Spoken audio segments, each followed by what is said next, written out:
Halo teman-teman semuanya. Di sini saya mau cerita ini nih. Saya sempat beli handphone Xiaomi Redmi Note 11 ya. Redmi Note 11 dengan keadaan seperti ini. Oke. Saya dapat harga dealnya tuh 400.000. Cuma untuk jadinya karena ada beberapa hal yang tidak sesuai dengan postingan, akhirnya gue coba nego dan akhirnya dapat di harga 350.000. Nah, untuk produknya itu kurang lebih seperti ini. Oke. Udah parah sih kalau kalian yang paham soal HP. Kalian bisa lihat di bagian atasnya tuh, ini udah lem semua tuh, dari pinggir-pinggirnya ini udah lem tuh, ini kebuka. Ini udah parah banget deh. Jadi kalau misalnya kalian punya mau COD-an atau mau ketemuan mau beli handphone, pastikan nih di pinggir-pinggirannya itu tidak ada lem seperti ini. Kalau ada lem udah pasti itu entah pernah dibongkar bagian dalamnya di servis ataupun entah pernah ada kerusakan pada mesin dan lain-lain ya. Jadi itu yang harus diperhatikan teman-teman. Oke, coba kita review aja dulu untuk produknya. Ini udah sempat gue reset tadi. Nah, untuk produknya kurang lebih seperti ini. Kita dapat di varian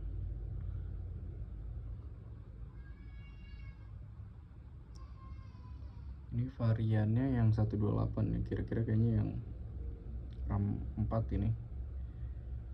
Oke, RAM 4 untuk OS nya sendiri dia menggunakan apa sih? Masih pakai ini teman-teman.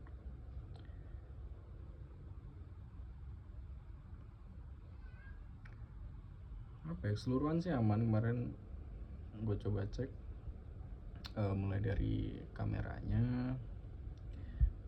Nah ini jadi poin penting nih. Jadi kameranya harusnya nggak seburuk ini, makanya gue coba nego dari harga 400.000 dealnya jadi cuma 350.000-an, karena pertama kameranya seperti ini dan kedua parah banget fisiknya. Sebenarnya kalau apa yang dia omongin di postingan, dia cuma bilangnya ini pernah ganti LCD dan juga bercak. Kalau kalian lihat tuh ada bercak. Nah ini sesuai dengan postingan dia, cuma masalah kamera, lalu masalah kamera buram terus lem-leman ini yang parah seperti ini dia nggak bilang.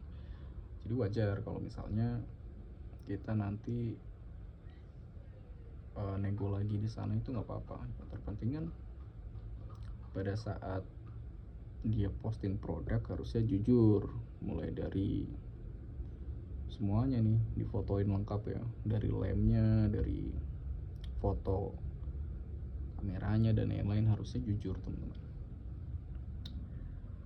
Nah terus untuk yang lain-lainnya aman sih. Tadi saya coba cek mulai dari ini kita ngecek dari sini aja kodenya nih. Kalau kalian mau ngecek handphone Xiaomi, kalian cek menggunakan dial. Ini dialnya, bintang pagar 64663 pagar bintang. Jadi nanti dia akan masuk mode cheat seperti ini. Nah di sini nanti bisa kalian cek mulai dari software versionnya. Ini nggak bisa dipencet nih. Ini software version tuh. Oke, kelihatan teman-teman. Kalian bisa ngecek email juga. Sebenarnya kalau email ada shortcut yang lebih gampang. Nanti kalian di dial ketik aja bintang pagar 06 pagar. Nah kalau misalnya kalian mau lihat kamera versionnya dan lain-lain, ini kameranya menggunakan Samsung. Lalu untuk basebandnya ada tuh, kernelnya nanti di sini tertera semuanya untuk software ya, untuk perangkat lunaknya. Lalu untuk yang lainnya nih, misal kalau kalian mau ngetes touch panel. Kalau touch panel tuh kurang paham saya kalau touch panel. Cuma kalau yang ngetes layar seperti ini, kalian bisa pilih tadi di touch ya. Jadi kalian bisa tes-tes aja. Kalau ada beberapa bagian layar yang tidak bisa disentuh, berarti memang LCD-nya rusak. Kalian bisa cek di sini di touch panel. Color. Nah, buat teman-teman mungkin yang punya permasalahan nih, mau ngecek handphone cuma mau tahu nih layarnya bermasalah atau enggak, kalian bisa cek di sini. Kalau di background warna merah seperti ini, tadi saya udah bilang ada apa ini, kayak pernah masukkan air. Tuh. Kalau di background hijau seperti ini, kalau di background biru seperti ini teman-teman. Terus kalau kalian mau cek speaker, sini ada nih.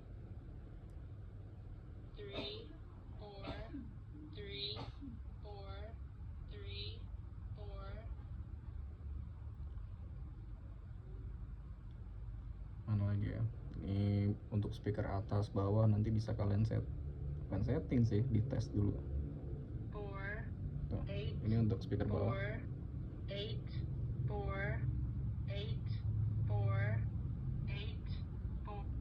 Oke. Sebenarnya banyak banget ini untuk apa ya, untuk layanan tesnya tuh banyak banget. Mulai dari front kamera. Nah, kalau front kamera itu kamera depan seperti ini.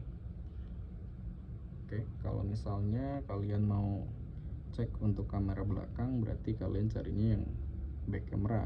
Tuh, untuk back camera ada beberapa, coba kalian cek dulu aja. Tuh, aman sih, cuma burem itu yang jadi permasalahan. Harusnya nggak seburem ini. Untuk OTG, charger test dan lain-lain nanti bisa kalian cek sendiri. Nah, di sini juga ada NFC.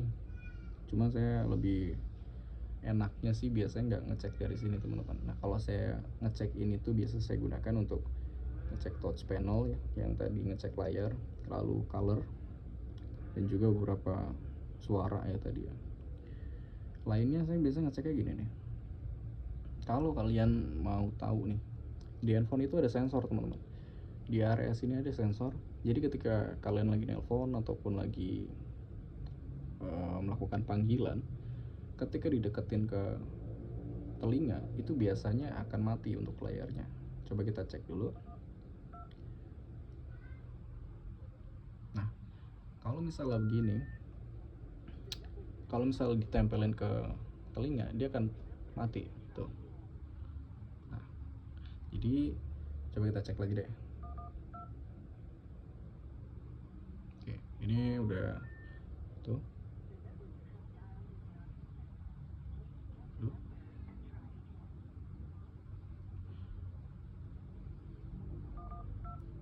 Jadi sensornya itu ada di bagian atas seperti ini teman-teman. Ini kadang error kayaknya karena di sini kebanyakan lemnya nih, jadi berpengaruh nih. Cuma ya kurang lebih seperti itu. Jadi kalau misal kalian lagi melakukan panggilan, ditutup bagian atasnya, dia akan mati. Nah, itu menandakan bahwa sensor bagian atas itu normal. Oke, ini berarti normal sih ya, mungkin karena ketutupan di bagian atasnya. Oke, terus abis itu sensor udah. Kalau kalian mau ngecek apa ya, ngecek Bluetooth dan lain-lain sih seperti biasa.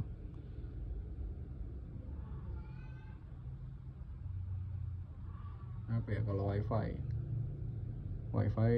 nah biasanya wifi ini terkoneksi dengan Bluetooth ya. Kalau misalnya kalian mau beli handphone atau lain-lain, ini penting banget kalian bisa cek untuk jaringan itu bisa berupa wifi ataupun jaringan kartu SIM ya. Nah, kalau misalnya yang wifi, pastikan untuk wifi-nya bisa hidup dan bisa menangkap jaringan seperti ini, dan juga untuk bluetooth-nya juga bisa dihidupin, karena kalau misalnya ada yang mati misalnya, nah itu bisa bermasalah teman-teman, kemungkinan IC-nya rusak. Jadi kalian harus cek lebih teliti lagi. Oke, terus juga setelah Bluetooth, pastikan nih kalau kalian beli handphone, akun-akunnya itu harus sudah dikeluarkan. Seperti akun Mi, kalau di Xiaomi akun Mi ya. Cuma kalau Samsung itu biasanya apa? Samsung akun Google-nya juga harus dihapus dan lain-lain. Nah, setelah itu kita coba untuk tambah sidik jari. Udah kita bantu tambahin, sebenarnya udah ada satu sidik jari, cuma kita tambahin lagi. Kita coba, masih bisa sih. Oke lah, berarti masih bisa karena udah ada sidik jari juga tadi. Terus kita cek baterainya. Tadi pada saat COD-an itu baterainya di berapa ya? Di 92. Sekarang 79. Ya, ini bisa gue indikasikan bahwa baterainya juga udah jelek ya. Sebenarnya tuh kelihatan dari fisiknya teman-teman. Kalau kalian mau lihat baterai itu bagus atau enggak ya, apalagi kalau yang udah seperti ini tuh. Ini fisiknya tuh udah parah. Kalau kalian lihat tuh udah melendung gitu tuh, udah. Kalian bisa lihat di bagian kamera. Aduh, harusnya tuh dia sejajar seperti ini tuh, harusnya seperti ini. Coba ini mulai keluar dari jarulnya, mulai nggak pas ya. Harusnya tuh dia neken seperti ini, kelihatan nggak? Tuh, harusnya seperti ini. Cuma ini baterainya udah kembung loh. Baterainya udah kembung loh. Oke. Terus setelah kalian cek mulai dari kamera, lalu kartu SIM nanti kalian coba masukin terdeteksi atau enggak, terus juga WiFi, Bluetooth juga kalian cek. Kalian pastiin ini bisa ngecas, karena itu penting banget. Nih, coba kita cek dulu, mana sih?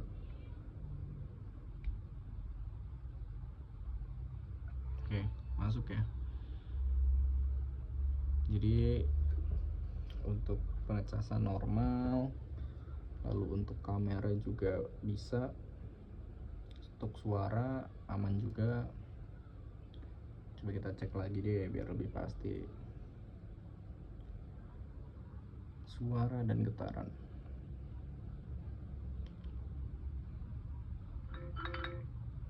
Masih bagus ya.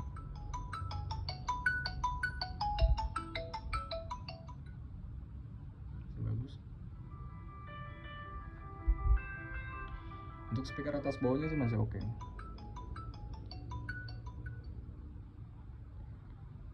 Oke, paling ini semua udah ya. Jadi kesimpulannya, handphone dengan harga 350 ini kalau menurut gue sih oke banget, worth it banget. Cuma nggak tahu nih kalian gimana nih. Menurut kalian harga 350.000 dapat RAM 4/128 ya, udah NFC juga, terus juga untuk apa ya, untuk penyimpanan gede juga sih. Jadi gimana nih menurut kalian ya? Paling minusnya ini di kamera sama ya penampilannya aja jelek. Cuma kalau misalnya untuk yang lainnya aman banget sih. Kalau kalian gunakan cuma untuk WA gitu-gitu aman sih. Kalau gue ya, gue nggak mikirin apa ada minus seperti ini, karena memang fungsionalnya nanti handphone ini gue gunakan untuk gue jual lagi. Jadi, dan gue jualnya pun eceran, jadi nanti gue bongkar lagi, gue ambil part handphonenya mulai dari mesin. Kalau kameranya kayaknya nggak bisa dijual, mesin, lalu part bagian bawahnya, bagian pengecasan, fleksibel dan lain-lain mungkin nanti bisa gue jual lagi. Cuma kalau untuk layar ini paling nanti gue pakai buat ngetes handphone aja. Nah, buat kalian mungkin yang mau lihat cara bongkarnya seperti apa nanti di next video coba gue videoin. Paling ini sedikit cerita aja, kalau misalnya kalian mau beli handphone, pastikan lagi nih, mulai dari fisik dan juga untuk kondisinya sesuai dengan apa yang diomongin atau apa yang dijual seller ya. Mungkin seller ngomongnya nggak minus gitu, kalian harus pastikan lagi omongan dia pada saat di postingan dengan aslinya tuh sama atau enggak. Jadi dengan harga 350.000 kalian bisa dapetin Redmi Note 11 RAM 4128, itu udah oke banget sih. Jadi kesimpulannya, kalau kalian mau beli handphone harus dicek dengan teliti ya. Ini sedikit cerita aja sih, nggak tahu ngomong apa. Oke, thank you nih teman-teman nih. Nanti yang mau lihat cara gue bongkar handphonenya, kalian biar tahu nih di dalaman handphone ini isinya seperti apa. Nanti deh di next video nanti coba kita bantu untuk bongkar. Oke, thank you semuanya nih yang udah nonton nih. Ini videonya nanti langsung gue upload aja, nggak usah diedit-edit ya, untuk edukasi aja.